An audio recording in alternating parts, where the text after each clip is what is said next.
Next on BYUSN, 4 Power 5 home games this fall. How many wins do the Cougars need to feel comfortable about bowl eligibility? And the exciting Puka Nacua live in studio as he gets ready for this month's NFL Draft. Let's go, baby. Welcome to BYU Sports Nation, presented by the BYU Store, official outfitter of BYU fans everywhere. It is Friday, April 7th. I'm Jarom Jordan alongside Dave McCann.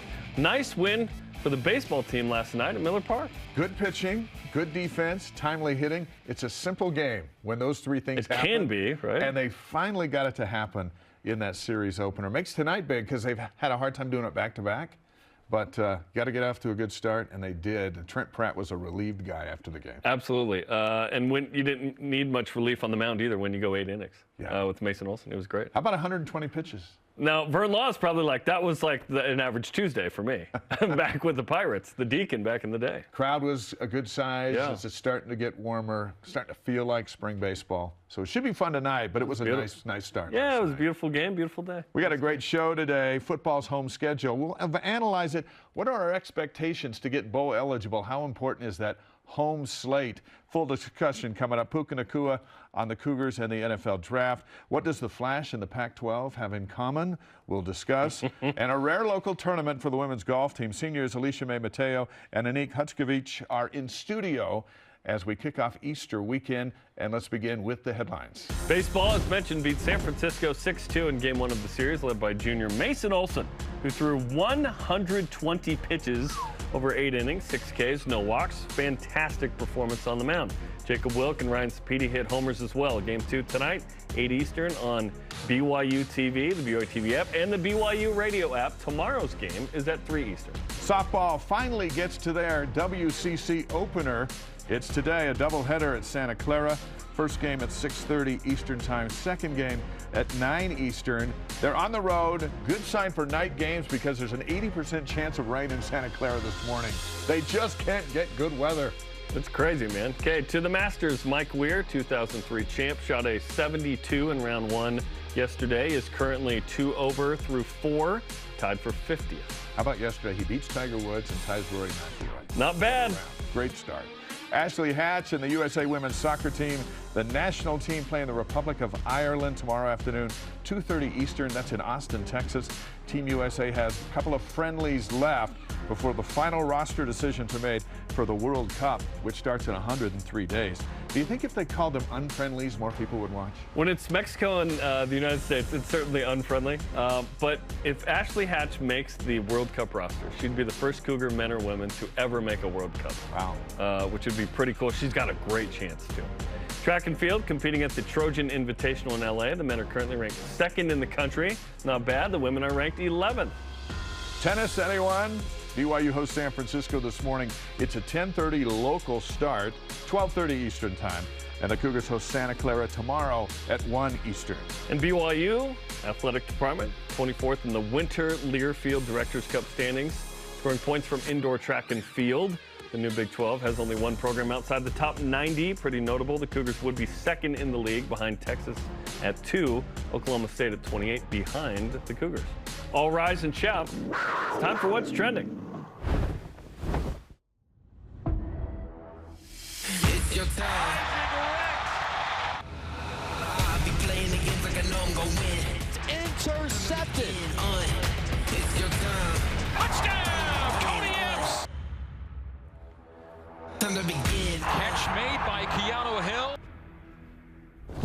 BYU embarks on its first Big 12 schedule, which features 9 league games and a road game at Arkansas. Hey, 10 P5s. I've been asking for this for a long time. You're getting it. Did I? 6 home games, of course, 4 in league.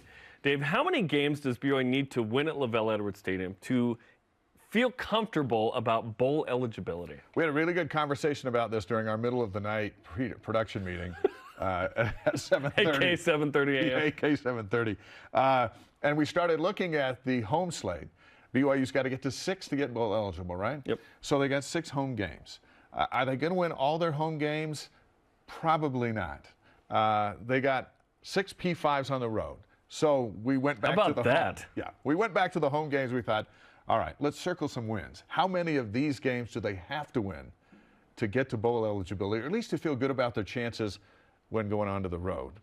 And let's take a look at the home slate. Sam Houston and Southern Utah out of the gate. Those are must-wins. Yeah, Sam Houston, formerly a tremendous FCS team. This will be their first year in FBS, but you feel like, hey, you got to win those first two, of course. Yeah, and so let's say you give them 2 there. Okay. Then you got Cincinnati, On a Texas Friday night. Tech, Yep. Iowa State, Oklahoma. Now, Cincinnati is an interesting football program because just a couple of years ago they were in the show, right? Yep. But they've got a new head coach, and a new head coach brings a new system in. Yep. And a lot of players leave. A lot of players have come to the Bearcats. That feels like a winnable game. They've been here before, and BYU's beaten them here before. They're a different program than they were, but I agree. The expectation would be that you win at home. Texas Tech was a team that was good at times last year. Iowa State, 2 years ago, was in the Big 12 title game. Matt Campbell does a nice job with that program. But they aren't the strongest. And then, of course, Oklahoma, huge name, most talented team in the league, typically with Texas, of course. My hope here, and tell me what you think, is that BYU gets 2 of those 4 Big 12 games for 4-2 total.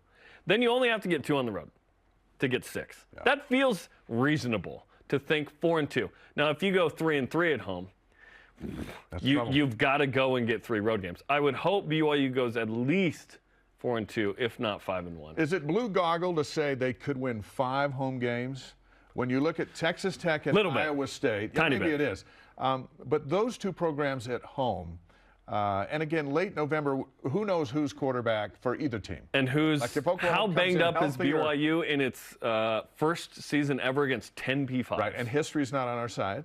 Right, we're usually beaten up in November. Yep. But in the event that we come through October healthy, with Iowa State and Oklahoma down the stretch, is it a stretch to say 5? I would say it's possible because it's at home. Mm-hmm. Magical things here happen. Yes. And the altitude and the fans and all that stuff, and it's all newness coming from these Big 12 teams. Yes. Oklahoma's never been here before. Iowa State, I think, 50 years or something crazy. Yeah. Last time they've Gary been here. Scheide, I think, might have beaten Iowa State. Texas Tech, way back if ever. Yep. And so it'll be new for them, just as it'll be new for BYU to go play in West Virginia, for example. BYU is really good at home at night. We started chronicling it early last year. Obviously, there were a few disappointing home losses. BYU's not invincible at home, but they're certainly uniquely good because it's late, and these teams that come west, it's different than when BYU goes back east. It's tough, right? So the hope is that BYU can at least win 2 of the 4 home games against Power 5 competition in the Big 12. Certainly, Cincy is like a new guy in the league with BYU. That's like a fair fight. Texas Tech feels like a fair fight. Iowa State feels like a fair fight. Oklahoma certainly is going to be a favorite against BYU in Provo. And preseason prognostications, not friendly to the Cougars at the moment. No. ESPN Football Power Index SP Plus has BYU at 62. Now, 62 is not the worst, but it is the worst going into the Big 12 of all the teams. I believe BYU will achieve higher than that by the end of the season. I think BYU is going to be a top 50 team. All right, so let's go with your 4-2 at home. Okay. And like election night, we'll go and forecast which states the candidates are going to win. So if you got 4 games at home, now you go out on the road, you got 6 P5s. You can get 2. You've got to win at least 2. Yeah. Who are those 2? It's a good question. So let's look at it. Is Kansas the best chance to get one on the road? Numerically, yes, and historically. Kansas had a really nice year last year. Jalen Daniels, a tremendous quarterback, is coming back. When they struggled down the stretch, he was injured. They host game day. They're 4-0. Nate Mickle lives there. He teaches at Kansas. It was great. But they're still Kansas. Let's not get crazy over 1 year. At Arkansas is tough. I'd pencil in a loss there. If BYU wins that, that's amazing. Kansas, go and get a win there. TCU coming off the national championship game. That's a tough one on the road. Texas, BYU's had nice history there. So we'll see what happens there. West Virginia feels like a winnable game on the road, although it's the furthest away. Yes, it is. It's the McAfee-Van Noy game. And then Oklahoma State is going to be a tough one as well. And you look at the FPI there. There's not a gimme. There's not a team that's 70+ where you go, hey, we can go win that. Put yourself in their perspective, and which of those teams are going, oh, no, BYU's coming in? Or are they going, when you look at sweet, BYU's coming in? When you look at BYU, certainly it carries a brand where you go, oh, this is a tough team. And BYU has gone on the road and won some significant games in the past whatever years of independence, right? It's not going to be new for BYU to show up at Texas and be like, oh my gosh, there's 100,000 people here. They've won in that building, Darrell K. Royal Stadium, you were there, in 2014. West Virginia can be one. Kansas can be one. Those are the two. The thing that happens, though, is it never plays out like you think. Right. Like BYU is going to go to Stillwater and beat Oklahoma State, and we didn't see it coming. Just like my tournament bracket. You know, you're like, everybody's tournament bracket this year. Yeah, with FPI, certainly it looks like a challenge. But let's say BYU's defense is not in the 90s like last year. Let's say it's in the 60s or 70s. Okay. Let's say offensively, BYU is just a touch behind what they were last year. Let's say they're in the 30s on the ground better than last year. Yes, and BYU, granted, BYU actually ran it better than you think. BYU just really struggled on third and short. Yeah. Third and 3 specifically, BYU was 7 for 14. That was tough. BYU, I think we all are kind of nervous and scared to think that BYU could maybe not make a bowl game, but that we also don't want to admit like, I want to think they'll win 8, but we've been burned by this idea before. It's April. It's all good. Yeah, it's going to add a few guys. April. Yeah. I am excited, though, about just the opportunity. We have begged for this opportunity to be a P5 team to prove ourselves. Certainly don't do it in 1 year, but this sets the stage because we see what we have this year, and then we look at next year and we go, oh, what could next year's schedule look like or be? We don't know exactly, but we know that if BYU plays Kansas, TCU, West Virginia, or Oklahoma State, that would be in Provo. Right. If BYU plays Cincinnati, Texas Tech, or Iowa State, that would be on the road. Now, Baylor, we'd like to think that that'd be on the road because they just played last year in 24. UCF, Houston, Kansas State are the TBDs. We have no inkling of pods, rotations, how it's going to work when there's only 12. Just some assumptions that if Texas and Oklahoma are gone, then the two big dogs are coming to Provo, which would be TCU and Oklahoma State. Yes. And we did not think TCU would be one of those big dogs a year ago. Things can change quickly. Kansas State, it's like, well, what about us? We won the Big 12 the year before that, Baylor. So who knows what the league looks like. But doesn't it just feel good we have lived on our own like ranch in the wilderness, in the desert, and now we're like in the city in a neighborhood. Yeah, and we're like, oh, we have neighbors. There's a pool, there's some stores. Yeah, it's going to be fun. We don't do anything by ourselves. But if you go back to the home games, which you have the best shot of winning. Yep. Right? So if you can get 5 of the 6. That'd be awesome. It would be awesome and maybe more controllable than going on the road and winning 2 of those 6 on the road. What's more likely to happen? BYU wins 3 games on the road or 5 at home? 5 at home. Just based on home field advantage. Because how good BYU is at home. And then if you have to just go shopping for 1 of those 6. I like the chances. That'd be nice. Well, if BYU wins 5 at home, we're going for 8 wins. We're going for 8 wins. Because I'm confident BYU is going to win 2 of those 6. It feels like that Kansas game on the road, which is the first one. Sets the tone. Is the swing of how are we going to do in this first year in the league? Because you'd be at least 3-1 at that point, you'd like to think, after the first 3. So, yeah, we'll see what that looks like. Okay, our question of the day is this. How many home wins does BYU need this season to feel comfortable about becoming bowl eligible? Weigh in on Twitter, Facebook, and Instagram. Sarah Bobo on Instagram. I think 4. Absolutely 3, but I do think 4 wins are probably necessary this coming season. Home field advantage can be pretty big at LES, I agree. Plus, I want to see as many wins as possible in person this season. I think LES this year is going to be dynamite. I think there's the first 2 games, we're all stoked BYU's in the Big 12. Not the biggest names, but exciting. Right. And then every game after that is Big 12. I mean, that is going to be awesome. We're going to ask Puka that question. He just came in and sat down with us. Well, Puka's going to be like us. He's going to be watching as well. Yeah. He'll be watching. Yeah. It's going to be awesome, man. Baseball tonight on Friday night, Easter weekend, Cougars in San Francisco. You can see it live on BYUtv, the BYUtv app, and you can listen on the BYU radio app.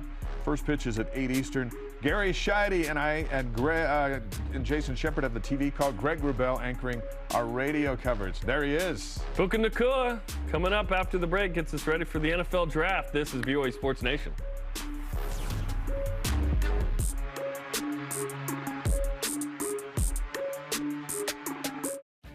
Tim Daly Ford in Spanish Fork sells Ford vehicles including the F-150. the pickup designed for work and play. Tim Daly Ford maintains a large inventory, providing more choices for selecting an F-150 with the power and engineering to carry and tow heavy loads. The F-150's design offers comfort, safety, and a range of options to choose from. Think Ford, think Tim Daly Ford in Spanish Fork.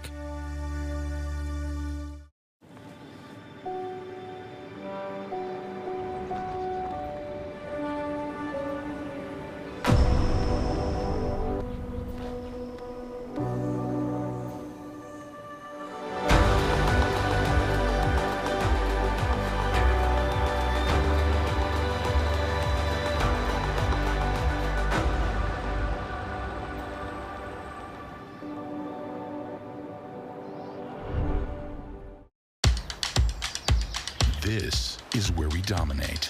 Our playground, place of business. This is our promised land, where we seek to find ourselves. And we're here to make sure the spaces our best prove themselves on appear how they should.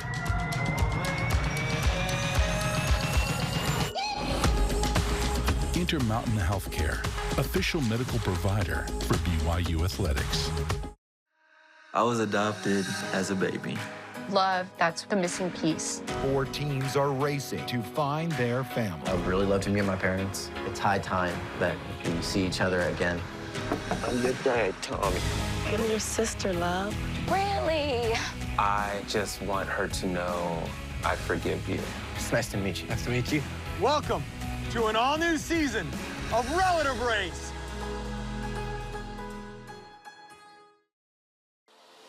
Puka Nacua. Puka Nacua. Puka Nacua. Puka Nacua. Puka Nacua. Puka Nacua. Caught inbounds. A touchdown. Puka Nacua. Here's their best player, Puka Nacua. Still trying, still in the fight, in the grind, and staying ready. And he is getting ready for the NFL draft coming up in, what, 2 weeks from now? Yeah, 2 weeks from now. Let's go. 3 weeks. Check that, 3 weeks. Jarom Jordan alongside Dave McCann. We're not going to be in the NFL draft, but our next guy is. He's Puka Nacua in studio. Puka, what's up, man? How you doing? Life is good. I can't complain. It's been nice. I've been missing the snow, so I'm sure everybody hasn't been excited about it. Have you really been? Oh, you haven't been missing. You haven't been missing it. You've been missing it. Yeah, exactly. You've been in California. Yeah, I've been in California, so I just to come back. It's been nice. I've enjoyed it. Let me tell you what you missed. Like the worst spring ever for outdoor It was sports. terrible. But it's warming up now. So you were listening to our conversation a minute ago.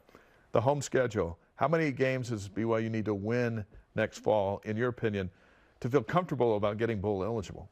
I think 5. Playing at LES is something where all the boys should feel comfortable, and I'm excited. Like there's no other place like playing here at LES. So that the confidence that should bring into playing in a new schedule and new teams flying in to come play and visit here at Provo, like. You got to give them a good butt whip when they come visit over here. Okay, you played in Washington for 2 years. You've been in the Power 5 league. You've seen what it takes to play that kind of season. How ready is BYU for a league like the Big 12 and the attrition that comes with 10 Power 5 games? Yeah, I think that was something that the guys will kind of figure out. I think as you go throughout the season, when you first travel to that first away Big 12 game, and you kind of come back, and then you're like, oh, we're coming back to that next week, or however the schedule might look like. And I think it will be a testament to the leaders on the team, and then also the coaching staff who's been here a while, and just like being able to keep the energy, because Kalani, that's just how he operates. Of whether I think of back in our season when we lost 4 games, and how much he was able to continue to be himself, and how much that energy that he brought allowed the leaders to like, hey, this is the energy we got to be able to maintain to keep the momentum up, because not every week you expect to win, but you don't always win every week, so you got to be able to not let the losses set you farther back than a win. Well, you've been through the locker room, and we talked a moment ago during the break.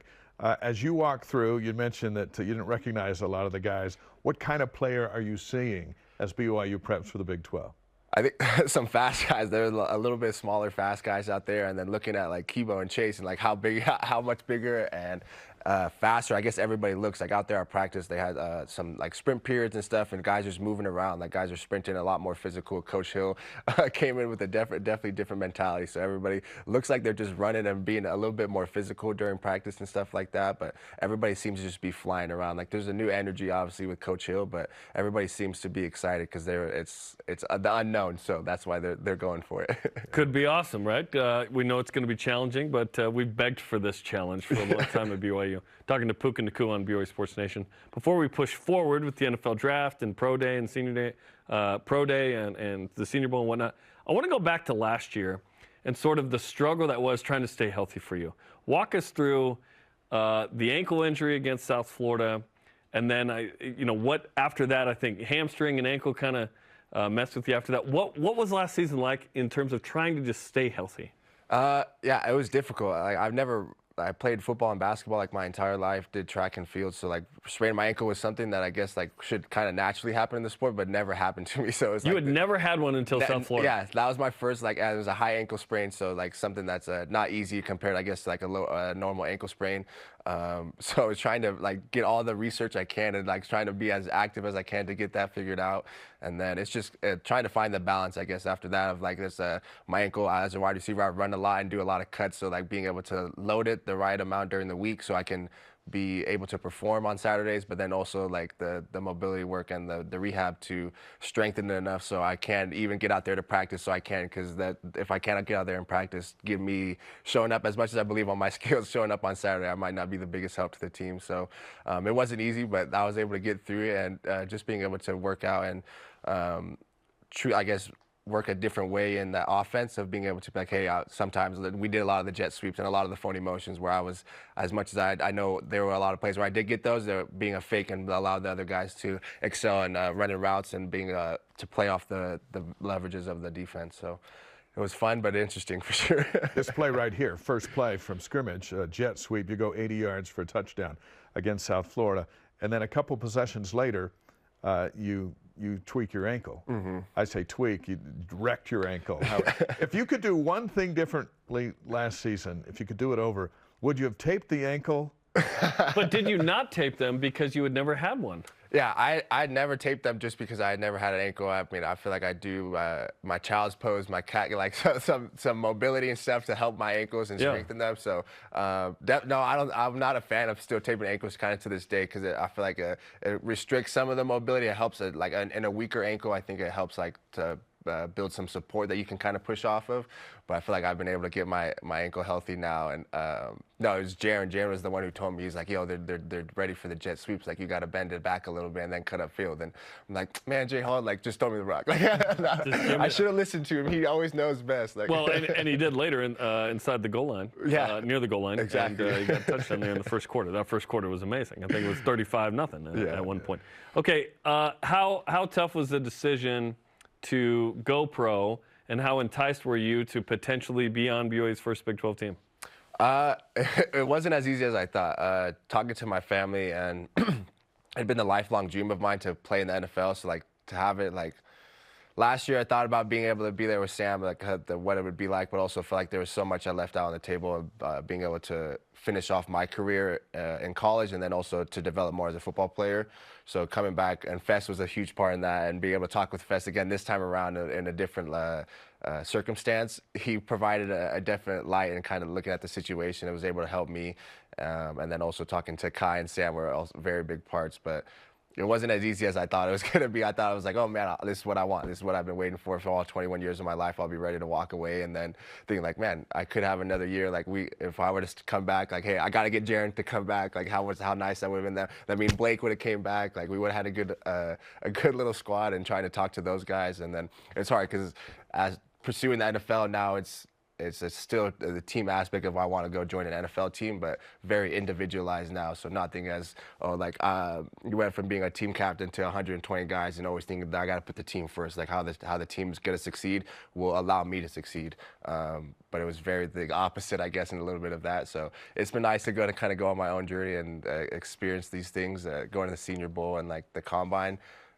Being a part of that has been fun, but also very stressful. I guess the things I never thought about how stressful it would be.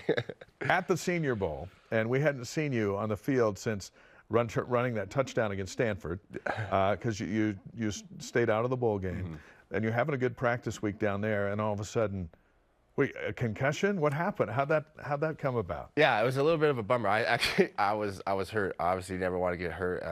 But then J.L. Skinner was the Boise State the safety, and we're signed to the same agency. We've been training out in California together, so we're getting that. I'm always joking. I'm like, hey, I'm 1-0 on the Boise, the blue turf. Like you remember that as much as well as I do. Everybody does. We're talking about that, and I'm like, yeah, we didn't really have any matchup like plays against each other. I know he's a good player and somebody that we were expecting to play very well for them. And he did, but just never like any coverage that like we had against each other. So the one time he gets me, Jaron actually threw me the ball. I ran a little sit route. He put on my outside shoulder, like, oh, I'm turning upfield. And he spaced out to the flat, and so I was like, okay, I'm turning upfield. And before I could even turn my head around, he just caught me and spun me the other way. And it was very early on in the practice where we were still in like a team like fit tempo. And it just kind of caught me off guard. I made it through the rest of practice and meetings, but that night I was going through, and then woke up the next morning just not feeling good. But. From the concussion, yeah. Okay. So it was friendly fire. Yeah, friendly fire a little bit. Yeah, not necessarily on Jay Hall, but I blame it on Jay Hall. I was like, yeah, we're on the same team here, pretty much. So that affects obviously kind of how involved you are in the Senior Bowl the rest of the week in the game. We don't see you. And then in Indianapolis, did that affect you as well, to where you didn't participate outside of catch the route running? Yeah, just because I had missed training, and then I had an ingrown toenail removed before the Senior Bowl as well. So I wasn't running before the Senior Bowl, which was kind of like a bummer because, I mean, you got to be able to like practice your routes and be able to do all the footwork stuff. So it was nice that my first day went really well. That was like a huge confidence boost, and then I was also like physically hurt, so it was, my body was like torn. But yeah, that did. So that's why I didn't do other than the position drills at the combine. Did you play through an ingrown toenail during the season? I've had an ingrown toenail before. It is not fun. Yeah, actually, I think I have probably one on my other toe now too, but I didn't realize it just because I thought I'm a size 14 in cleats and Nike. Like, you just run in and cut all day, so it's like I'm always jamming my toe, so I never really thought about it. And it wasn't until my girlfriend was like, yeah, you should probably get it checked out. And I almost passed out during the surgery. Like, it was brutal. Just watching the big old chunk of nail. Yeah, don't watch. No, sorry, I didn't. Nobody told me you're not supposed to watch. Like, the nail just fell off. It was on my mission, actually, walking around. That probably actually might sound better, that it would just like all fall off. It'd be probably less painful. Yeah, that's no fun. If you're having an early lunch on the East Coast, we apologize. Yeah, sorry. Viewer discretion advised. So coming into pro day, are you feeling a bit of a mystery because of all these things that have kind of held you back, and then you got every team has got somebody at the indoor practice facility to watch you. Did you feel this was your moment? Yeah, a little bit of a mystery, but I guess like exciting is what I've been training for and been waiting for. So even though through the ups and downs, like just being able, it's kind of just like coming up to Saturday. Like there's certain things you do through the week to make it through Saturday. So that was like kind of the moment, even though wasn't as healthy as I felt like I could have been, but I was able to make it through and perform as well as I thought I could. And definitely some kind of mystery and just the intensity of the moment. It was definitely like a weird feeling, kind of just like you mentioned, all 32 teams are just kind of there watching, and every time you do something, they're like, all right, you got it. And you're like, what did you write down? Like, you're like, oh, what'd you write down? What did you write down? So much mystery in there, just like, and they all have their names on their thing, but then they just like kind of like they have a hat or like something that they can kind of look down. They just like look at, give you that look, and you're like, oh. And it's like their facial expressions, you just don't know how to take it. I'm like, man, I'm trying my best out here. This is how I don't know how to do it other than this way. So it was exciting, and just to have my brothers out there, they haven't let it down. That I think I'm the slowest one out there now. So even though I know if we were to get based on 40, you're the slowest? Yeah, based on 40, I'm the slowest. But if we get out there and line up, we're running one-on-ones. I'm toasting Kai, and me and Samson.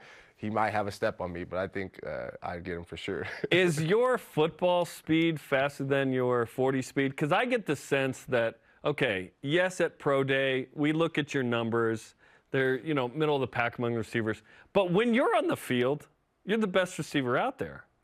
What's the sense you get and kind of your sell to the scouts of like, check out the film the most? There's plenty of film. There's plenty of film to look at. Yeah, I guess that's kind of been my thing. I feel like I'm very confident in my speed, but there's definitely like a technique aspect to it that I was still trying to figure out, and I wasn't able to get down as well as I could have.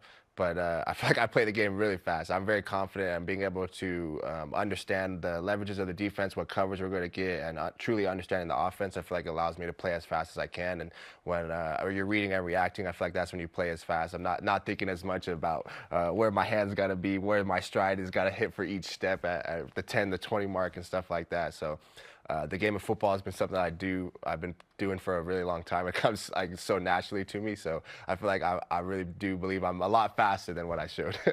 You're a very different receiver from Samson. Last year, you were right there with us watching him every step through his pro day. Made a lot of headlines, kind of won the day, gets invited to the Colts camp, and it's so hard to make an NFL roster. He doesn't make the roster. What did you learn from Big Brother, watching him go through that's helping you now as you're a few weeks away from that same experience? Getting in shape, just running shape of just like how much like all that stuff, like we're just barely training for the 40 or the 225 bench, where it's like that doesn't necessarily translate to what we're going to do in camp, where we're going to be running plays and we're going to be tackling and hitting each other. So trying to get back in running shape and being like in football shape, but it's hard to, I can't go out and hit guys for 20 periods randomly during the middle of the day, like I guess right now. So just running as much as I can and then trying to stay healthy, take care of my bodies. Injuries has been something I have to deal with and everybody has to deal with, but building my routine and making sure when I get out there I can use my body as best as I can every single day to make that roster. Do you expect to be drafted? Honestly, I'm not sure. I wish I knew. I feel like I am better, and hopefully the coaches can see that through my tape and the things that I've been able to show on the football field on Saturdays. But honestly, just right now, I feel like I know there's some teams that I've talked to that like me, and I feel like I need an opportunity, a team that's going to like me, and I know that I can prove to them that it was worth the risk. Who are some of the teams that have contacted you? I spoke to the Jets, the Cardinals, the Ravens, the Bills, the Chiefs, and the Raiders, the Patriots as well. So a good amount of teams. That's awesome. So it feels like I have opportunity, but I just kind of never know. So the Chiefs, I know, were interested in you, and they spent some time with you at Pro Day, and they got the Andy Reid offense and Patrick Mahomes. And, and we're just like, Puka would, he's tailor-made for this. It just feels beautiful. It feels like a great fit. Feels like the Chiefs. Yeah. Yeah, and it would be right. It's just a BYU fit, obviously, with Coach Andy Reid, and it was Chad Lewis who came over to me and introduced me to the scout over there at Pro Day. And they were like, man, we just got rid of Juju. And I was like, man, I love Juju. He's one of the other poly receivers out there, but also I'd love to come fill the spot that he's no longer in anymore. So it would be exciting. But anywhere, I just need an opportunity. As somewhere I could play wear number 12 too, that'd be nice. And wear number 12. Yeah. Okay, we'll keep an eye on that. Although you're not so picky, you wouldn't want to go somewhere just because 12 isn't there. No, true. Right? Okay, just checking. Well, best of luck with everything. We expect your name to be called in the NFL draft, and hopefully it is, and hopefully it's a great fit. And then you join the homies in the league, and you join your brothers in having at least, tasted the glory, as Nacho Libre said, in the NFL. So best of luck with everything, and thanks for coming in. Thank you. Yeah, Kai and Sam both got a touch on the NFL. So Sam did it in his first preseason. So I got that's the mark. At least one, if not 100. Yeah, exactly. Thanks, Puka. Best of luck this week. Good to see you. Hey, if you missed any of our interviews or content, or any shows or games, or any Puka Nacua touchdowns, they're all at BYUSN.com. Yes, they are. Download the BYUtv app. They get all the BYUtv sports content on demand. And if I'm an NFL scout, I'm just watching that touchdown against Boise State. That tells over me, and over and over again. That tells me a lot, and that's just one of many. What do superheroes and TV contracts have to do with each other? And did Tom Homo just get his new Halloween costume idea for next year? We'll tell you in the whip after the break. This is BYU Sports Nation. BYU Sports Nation is presented by the BYU Store, official outfitter of BYU fans everywhere.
thing about BYU Sports Nation.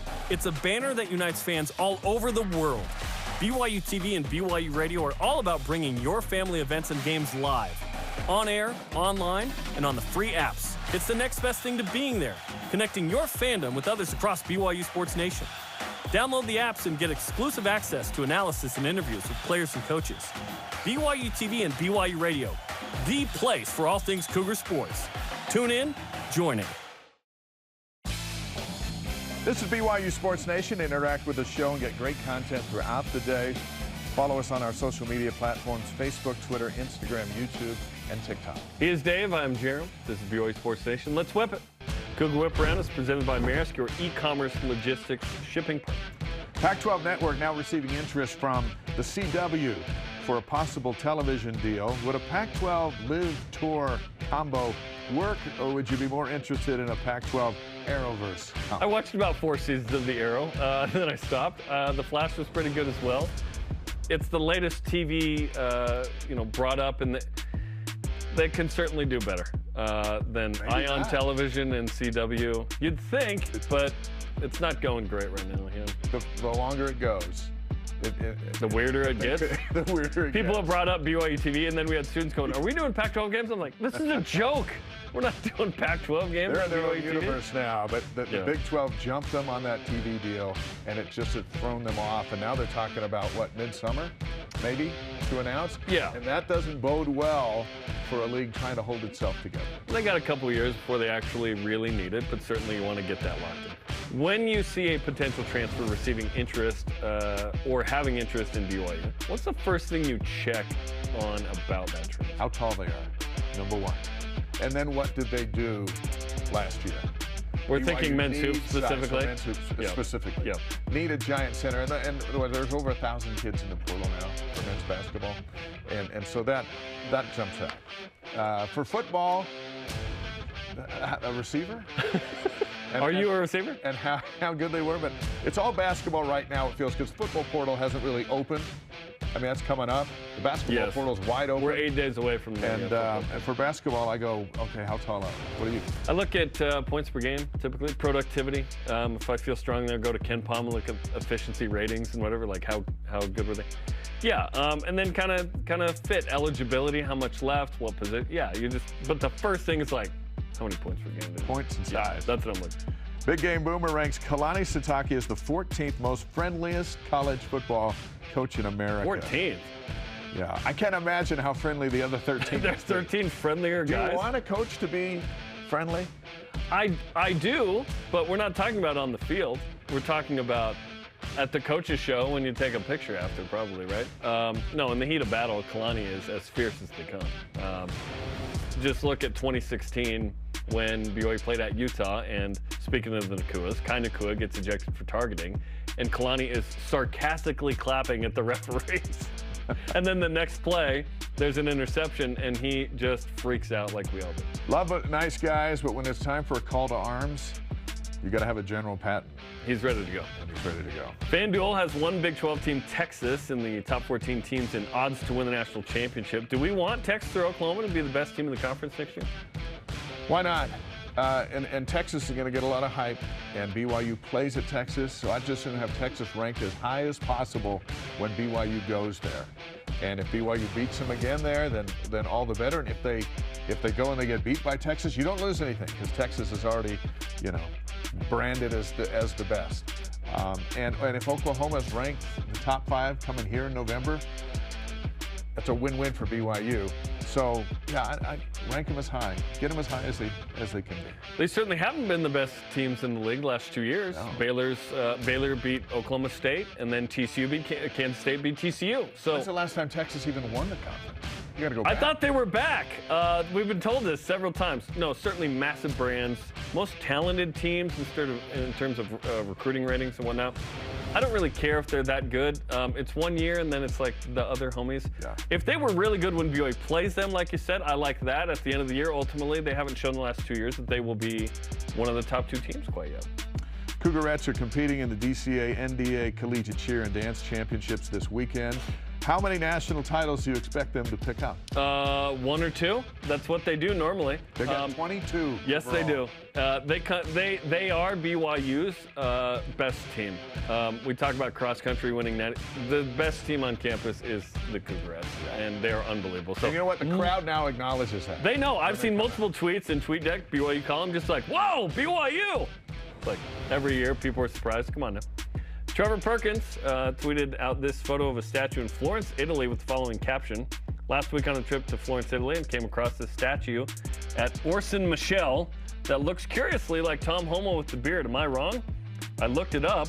It's Saint Eligius. Tom Homo replied to the tweet with, Halloween idea. What's the chance Tom is Saint Eligius next Halloween? You know, he doesn't like to do any pre-reveals. Yes, that's right. So I have a feeling that this is off. It's now off the table. I think it's not going to happen because we've seen it. Yep. But he would be good. He can now pick whatever he wants. I don't think that a dude who's a member of the Church of Jesus Christ of Latter-day Saints is going to dress up like Saint Eligius. I just think the religious thing is, he's not going to do it. Yeah. Plus, we've seen it. And we've seen surprised. It. Yeah. He likes to walk in and have everything. It's not because Tom Vantai. It's just not going to mix the streams, I guess. Yeah. Okay, golf is on the mind after the break as we chat with women's golfers Annick Hackziewicz and Allysha Mateo. Ballers in the house. This is BYU Sports Nation.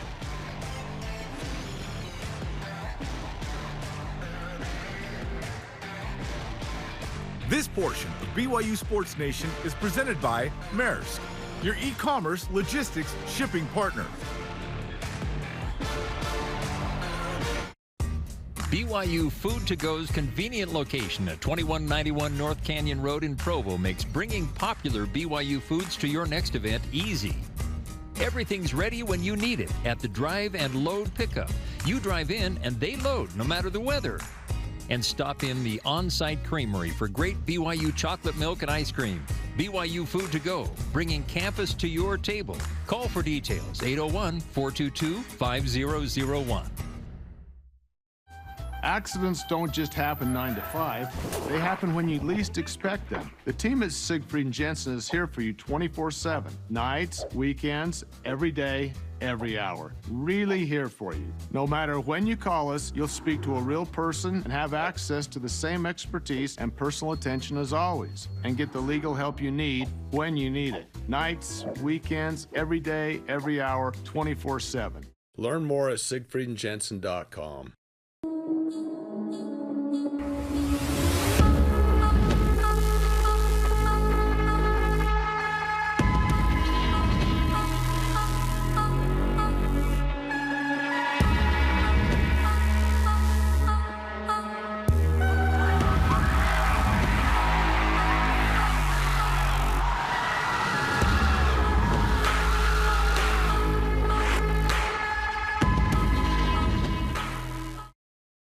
He knows that he's different. He knows that things are hard for him.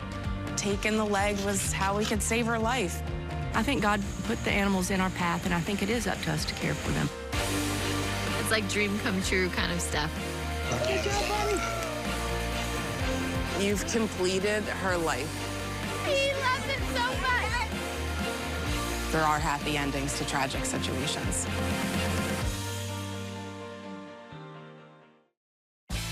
Welcome back to Studio B. Jarom Jordan alongside Dave McCann. Golf's on the mind. It's heating up. About to get out on the links a little bit. And of course, at BYU, there's great golf, especially on the women's side as we welcome to Studio B Allysha Mateo and Annick Hackziewicz from the women's golf team. How you guys doing? Great. You're ready to actually get out there and golf, given the snow's gone away and now you can actually play a little bit? It's going to be awesome. Okay, so of course, Masters on the mind, but you guys are hosting a tournament next week, which will be awesome. And we're told this is the only home tournament you guys have had due to COVID and some weird stuff. Annick, what's that going to be like to actually play at home? So exciting. I mean, we've been asking Coach for a home tournament at Riverside since 5 years now. 5 years since freshman year. I mean, we've played in St. George several times, but you know, it's not Riverside. It's not the Riverside Classic. So we're really excited, you know, for everyone to come out and be at our home course. And we see the team out there all the time. You've been preparing for years for Monday and Tuesday. Exactly, yeah. So I mean, it's great as seniors, fifth years actually, finally getting this chance, and hopefully people can come out and watch us see what we do when we're away for however many weeks that we're in school. So, yeah. Monday and Tuesday morning, show up at Riverside and watch. One thing I've noticed is when the two of you are away with the team playing, it's Hawaii. Where Allysha's from, yep. It's Florida. It's paradise. Any Vegas in there for you, Annick? Yeah, Yeah. a few times. Very yeah. nice, very nice. And the conference championships have been in Vegas. Are they there again here in a couple weeks, or they move them? No, actually in Bremerton, Washington. That has to be better than the wind of Las Vegas. Oh, true. For that Yeah. tournament. I mean, probably would get downpoured. Yeah. That's true. It might be a little wet, but hey, you guys play through whatever conditions. You mentioned the fifth year thing. You're both fifth year seniors, right? Was there no question, Annick, that you would take the fifth year? And then Allysha, you can answer in a second. Yeah, we both have always kind of been on the same page. We kind of committed here together. We've lived together for the past 5 years. You've lived together the past 5 years? Yeah, seriously. We've been roommates since Very cool. day one. And so, yeah, it's always been like a 100% for the both of us. Yeah. Same. I mean, I guess Annick answered it for me as well. But, yeah, I was planning on staying 5 years anyways to get my master's. So it worked out perfectly. Sports in school. You're on a nice run of top 11 finishes over the last handful of tournaments. What's working for you? What's going on with your game right now? I think ball striking is a lot better since last semester. Last semester didn't go so well. Mentally, just trying to stay calm and focused and not really worry about what the score is. So I think that's been kind of the main focus of just staying focused and staying calm and not worrying too much about what's going on. And Annick, what's the next step for your game right now? Honestly, just have fun. It's the last few events ever in college golf, so kind of just go out there and give it my all. Just have a fun time. One thing I've noticed is Danny Ainge will play with your group quite a bit over the last few years. How many times have you beat him? Probably like 6-1. You're 6-1 I'm against kidding. Ainge? That's probably dramatic, but But it's one-sided. The team will always take him. He's a pretty good golfer. Oh, yes. But he likes to get out there and mix it up with you. We joke that he's our mental coach, our putting coach. Yeah. He sends us texts. And yeah. It's just, he's fun to be around, and he's a good competitor on the golf course too, if people didn't know. He does compete. We learned that from The Last Dance because during the finals went and competed with Michael Jordan, right, which is fun. Who else have you played with that has been sort of like, oh, this is cool, they want to come play with the team? It's usually like a match between Allysha and I and Brian Santiago and then Danny. So we have this like running match, and we kind of get matches in whenever we can. Right. And so, yeah, I think that's How does that go? Yeah, who's winning this match? That's the one that we're talking about. I mean, we've been on a... Recently in Hawaii we played, but it wasn't with Danny. It was with our coach, that doesn't count. Doesn't count. But it was for the most inconvenient. part, yeah. We're on a win streak. I think we're on the winning side, yeah. Have Ryan Smith and Dwayne Wade come over and hung out? Because I know they play occasionally, right? I mean, that would be cool if that happened. Okay, they hit up Riverside sometimes. Oh yeah, we see them all the time. Yeah, for sure. Just you're like, hey, Dwayne Wade. You guys would take them. If you're beating Ainge and Santiago, you'd beat these guys. Brian Smith's pretty good. I don't know about. I don't know where Dwayne's Wade game. is. Probably pretty good. Probably pretty good, but Ainge and Santiago, they can hit it. Yeah, and those guys are the least competitive guys ever, said no one. They want to compete. Okay, tell us about this competition and the Intercollegiate you're going to host next week. Who's coming in, and do you expect to win it because it's yours? We'll start with 100%. I mean, I think San Diego State's going to be there. Denver, obviously UVU. Northern Illinois. Yeah, there's a There's handful. some payback for Northern Illinois. We lost a football game a few years ago. You gotta beat them, yeah. Oh, just keep that in mind. Yep. Sounds good. It'll be on their minds. Yeah, they'll be like, what happened? Yeah.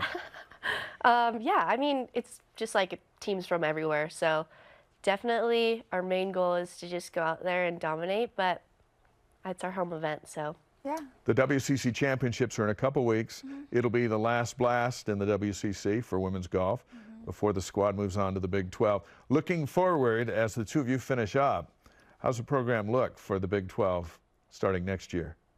Yeah, I think it looks great. I mean, we've got Alexa, Berlin, Sunbin, Leela, and I know we have 3 people coming in, I believe, and I think it's looking good.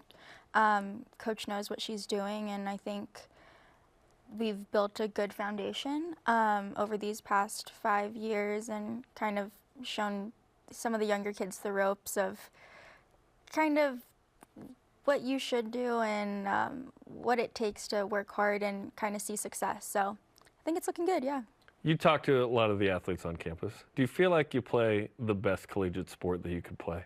Golf? Like Lavelle Edwards said, if I could do it again, I would have played golf at BYU.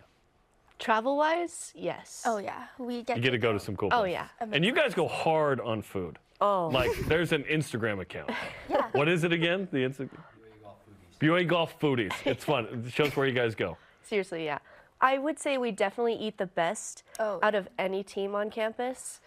But, I mean, yeah. And you hang out with Carrie Roberts. Yeah. Carrie's a baller. Exactly. Yeah. We play Pebble Beach. Yeah. We go to New Zealand, play the best courses. Hawaii. Miami. Yep, Miami multiple It is the best. Yeah. It is the best. Yeah. There's no disputing. Everyone else watching this is going, well, you're right, we should have golfed. We should have golfed when we were young. And this is a sport you can play your entire life, right? Exactly. As opposed to like football, it's like once you're done, you're kind of done. You don't get the same sort of feeling, right? Playing in the turkey ball. It just doesn't work. Dominating the turkey ball. Yeah. Exactly. What's next? Speaking of life after golf and after this season, if the pros don't work out, what's ahead for you? Yeah, so I have decided to go to Q school and see where that takes me. But I am on contract to work for an accounting advisory group down in Lehigh. So I'll be in Utah. And Good. Yeah. You said. That's awesome. Annick, what about you? Well, Sports broadcasting, right? Sports media? Well, maybe. I'm hoping to work with some sort of professional team, maybe, most likely hockey. Golden Knights? Is that the hope? That's the main goal. Nice. But we might be going up to Canada. You know, I'm flexible, so. That's Remember, awesome. you used to hang out with us a little bit. Yeah, for You were like here for like 4 hours. like literally 4 hours. Yeah, with you. That was it. You're like, I want no part of I this. had enough of Dave, yeah. I can only take an hour, and then we do That's other right. stuff. So but 4 hours. Yeah. This week It's a it was deal only 2 breaker. hours, but yeah. Thanks for coming on the show. Best of luck, and we encourage everybody to go to Riverside if you want to check out the women's golf team and BYU paying back Northern Illinois. When we check the forecast, upper 60s for Monday and Tuesday. Oh, that'll be perfect. It's like a miracle. Exactly. Yes, it literally is. a miracle. It's awesome. BYU Sports Nation, karma to you as well. Have a Thank great you. tournament. Thanks for coming in. Thank you. Cooper Vest got the karma yesterday, had 2 big hits last night, and a big catch out in left field. I feel some rounds in the 60s coming. karma's coming. I really do. Let's go. Good luck to you. Thank you. Hey, softball's going to finally get a home game. How over about at that? Dale Miller Field Monday against rival Utah, 7 Eastern time on the BYUtv app. And today's Rising Shoutout goes to the national champ from BYU. You didn't know just won a national championship. We'll tell you about it. This is BYU Sports Nation. BYU Sports Nation is presented by the BYU Store, official outfitter of BYU fans everywhere. Introducing the truck for adventure. The all-new 2022 Nissan Frontier doesn't compromise on power or comfort. This midsize truck was redesigned to incorporate the latest technology and designs for safety, comfort, and convenience. Plus, with up to 6,700 pounds of towing capacity and best-in-class horsepower, it's rugged enough for adventure and still safe enough to transport all your favorite people. Where's your new Frontier? You'll find it at Tim Dowling Nissan Southtown in South Jordan. If you're looking to build your brand awareness and increase market share as BYU moves into the Big 12, this is the place, BYU Athletics. We can provide the tools you need to make sure your company is seen and heard. BYU Athletics is where you can align your products and services with loyal fans that cheer for our Cougars. And they can also help your business win. Learn more about what a partnership with BYU Athletics and your company will look like. After all, this is the place. Email sponsorship at byu.edu today. Mark? Some of my favorite moments are hearing from the family room, just a chorus of laughter. Twas your mother's. BYUtv has been an escape and a refuge for me. We forgot about random acts. We love that one. Today we wanted to do something nice for you. I see that change in him after that show. It just brightened everybody's day. I can do this. I want to live my life in a way that show showed me.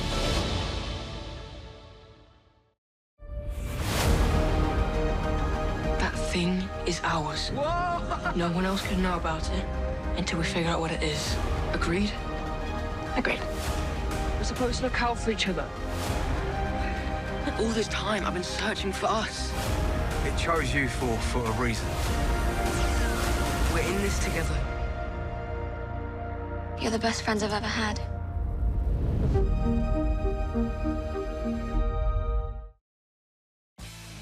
This portion of BYU Sports Nation is presented by Mountain America, the official credit union of BYU Athletics. BYU Sports Nation's on demand. Download the free BYUtv and BYU radio apps and listen to the podcast. Subscribe, rate, and review, and mostly enjoy. Our question of the day is this: how much better at golf are Annick, Hackziewicz, and Allysha Mateo than the two of us? The answer is great. And how many wins does BYU need this season to feel comfortable about becoming bowl eligible?